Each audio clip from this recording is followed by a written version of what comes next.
CSC digital India చేసిన cabin ఒకటి చూద్దాం మనం. ఓకే.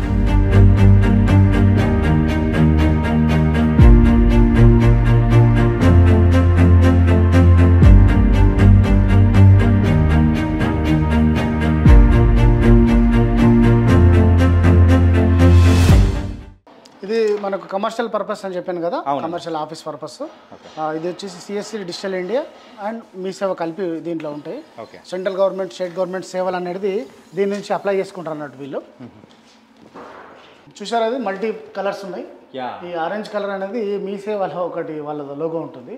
ఈ బ్లూ కలర్ అని వచ్చేసి సిఎస్సి డిజిటల్ ఇండియా వాళ్ళది, వాళ్ళ కలర్ అన్నట్టు. అట్లా అంటే రెండు ఇట్లా కామన్గా నడిపిస్తారు కాబట్టి దీంట్లో ఉంది.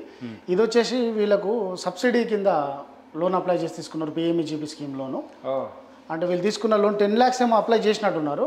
అంటే మనకు వచ్చింది మాత్రం టోటల్గా ఫర్నిచర్ దాంతో కలిపి 4 lakhs.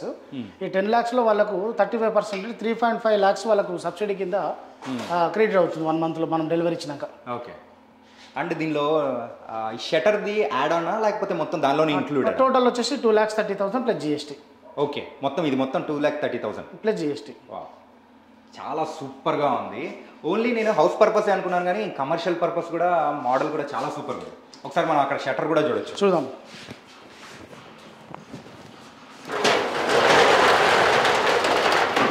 యా భాస్కర్ అన్న, నాకు డౌట్ ఏంటంటే దీనికి లోన్స్ ఏమన్నా వస్తాయా? అదే చెప్తున్నా కదా, ఇది లోన్ తీసుకున్న క్యాబినే.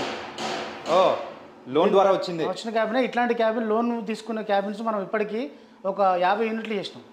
లోన్ ద్వారా వచ్చినాయి. అది పిఎంఈజీపీ స్కీమ్ కింద లోన్ తీసుకున్నారు. ఓకే. ఒక 2.5 lakhs కొన్ని, ఇదంటే ఈయన ఎక్కువ తీసుకున్నాడు కానీ 2.5 lakhs లోన్ తీసుకుంటే వాళ్ళకు 87,500 rupees సబ్సిడీ కింద వచ్చింది మళ్ళీ. PMEGP scheme. ఓకే. తర్వాత దీనికి ఈ కంటైనరు, దీంట్లో ఫర్నిచరు, అది కాకుండా ఇంకా ఆయన ఇంకా వేరే సెటప్, ఇంకా అన్ని కంప్యూటర్స్, దానికి దీనికి అన్ని కలిపి ఒక 10 lakhs లోన్ తీసుకుంటూ 10 lakhsలో ఆయనకు 3.5 lakhs సబ్సిడీ వచ్చింది. సూపర్. ఎవరైతే నిరుద్యోగులు ఉన్నారో, కొత్తగా బిజినెస్ మరైతే స్టార్ట్ చేయాలని అనుకుంటున్నారో వాళ్ళకి మాత్రం ఇలాంటి సెటప్ పర్ఫెక్ట్ అని నాకు అనిపిస్తుంది. అవును. ఇట్లా అంటే ఇప్పుడైతే వీళ్ళంటే మీ సేవ పర్పస్ తీసుకురు. రేపు కొన్ని సర్వీసెస్ ఉంటాయి, ఆ పిఎంఈజీపీ స్కీమ్ కింద కొన్ని సర్వీసెస్ ఉంటాయి. ఈ మనం ఇప్పుడు ఎవరైనా హోటల్స్ పెట్టాలన్నా వాళ్ళకు కూడా వస్తాయి. మ్యానుఫ్యాక్చర్ వాళ్ళకు ఒక 50 lakhs లోన్ వస్తుంది. 50 lakhs లోన్ తీసుకున్న వాళ్ళకు 17,50,000 rupees సబ్సిడీ వస్తుంది. సూపర్. అది మ్యానుఫ్యాక్చరింగ్ ఉండాలి వాళ్ళకి.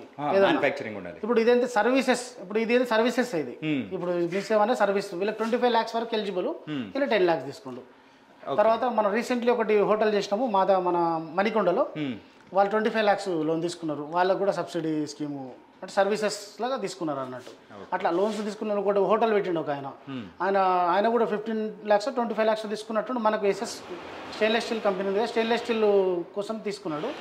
మనకు ఒక 10 lakhs క్రెడిట్ అయింది. అంటే లోన్స్ కూడా వీళ్ళు తీసుకుని మనకు చేస్తున్నారు. సబ్సిడీస్ లోన్స్ తీసుకోవడం ఇంకా బెస్ట్ అనుకోండి. అండ్ ఇంకొక డౌట్ ఏంటంటే, సో మన ప్రధానమంత్రి యోజన స్కీమ్ కింద అయితే మీరు చెప్పారు, కానీ అది ప్రాసెస్ అనేది కూడా మాకు చాలా మందికి తెలియకపోవచ్చు. మరి అలాంటి వాళ్ళకు మీరు ఏమైనా హెల్ప్ చేయగలుగుతారా? మనకు ఉన్నారు, దానికోసం కూడా సెట్ చేయడం కోసం మన టీమ్ అసోసియేట్ చేసుకున్నాం. ఒకటి సిఎస్సి డిజిటల్ ఇండియా ఉన్నది కదా, దాంట్లో స్టేట్ హెడ్ ద్వారానే మనకి ఆర్డర్స్ అనేది 40-50 మనకు ఇచ్చినారు. వాళ్ళు కూడా ఇట్లాంటి లోన్స్కి ఏమైనా ఉంటే హెల్ప్ చేస్తారు, మనం అటాచ్ చేస్తాం. మనతో అసోసియేట్ ఉన్నారు వాళ్ళు.